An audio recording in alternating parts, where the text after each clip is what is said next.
Como construir um portfólio que sobreviva ao tempo? Não, eu não vou responder essa pergunta. Quem vai responder é ele, Rodrigues Gavioli, head da alocação da XP. Prazerzaço de Prazer é responder. meu, prazer é meu. Muito bom estar aqui com vocês. Sgavi, vocês publicaram um artigo há pouco tempo falando sobre o CDI não sendo talvez aquele ativo livre de risco. Por que o investidor então se preocupa tanto? E ele deveria se preocupar menos com o CDI? Vamos lá. Eu acho que essa é uma discussão que a gente quis trazer à pauta e não trazer verdades absolutas, é pelo menos incitar a discussão. Porque nós fomos acostumados no mercado financeiro a pensar só em CDI. Exato, verdade. A indústria, profissionais e mesmo os investidores, a ânsia de bater o CDI todo mês. E sob uma perspectiva de planejamento financeiro, pensando num investimento por objetivo especialmente de longo prazo, talvez, e muito provavelmente, o CDI não é a melhor referência. Por quê? Orlando, não sei se você tem filhos, mas colégio, ele é corrigido a um índice de inflação ou ao CDI ao longo do ano? Inflação. Plano de saúde, qualquer coisa das nossas vidas, nossos compromissos, eles são atrelados ao índice de inflação. Então, quando eu falo para objetivos de mais longo prazo, eu deveria estar muito mais preocupado com aquilo que corrói o meu poder de compra, com aquilo que faz com que eu perda meu padrão de vida, do que combater o CDI todo mês.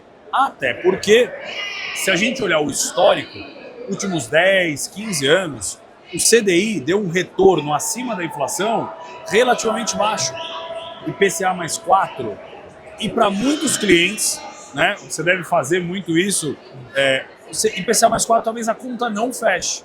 Então a gente diz que o risco para uma pessoa física no longo prazo é muito menos oscilação de curto prazo e muito mais ela não chegar com o patrimônio dela aonde ela deveria chegar.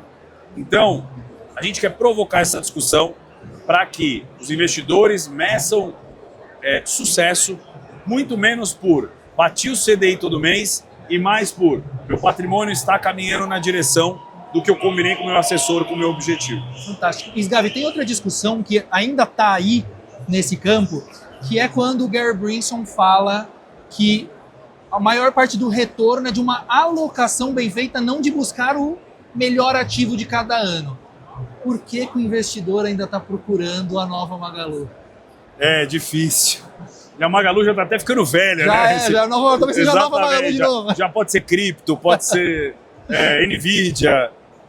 E o Brinson, inclusive, que foi chefe do Arthur Wichmann, nosso CIO. Isso eu não sabia. No UBS. Cara, o que o Brinson e vários artigos acadêmicos demonstram é que quando você está falando de um portfólio de longo prazo, 80%, 90% do retorno vem da distribuição correta e ideal das fatias da pizza, do asset allocation. Qual que é o ponto aqui, né?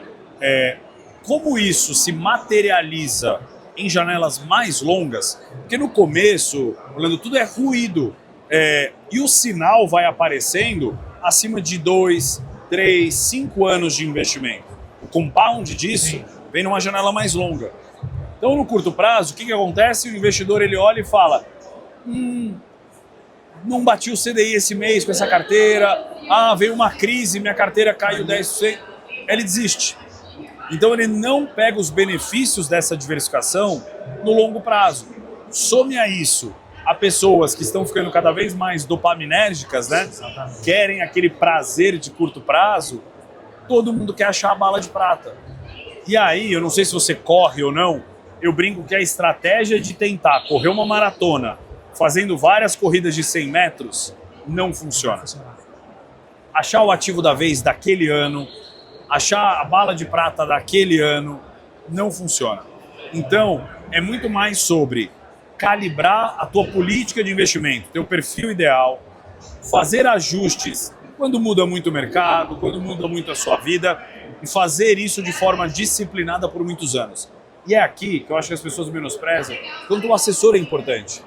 Porque ele é uma pessoa externa, sem emoção, com aquele dinheiro, né, com o dinheiro do cliente, para ajudar o cliente a tomar as melhores decisões e manter a disciplina no longo prazo. Fantástico. E o Howard Marks, ele fala de que o mais importante, the most important thing is risk control. É isso. Ele fala exatamente isso.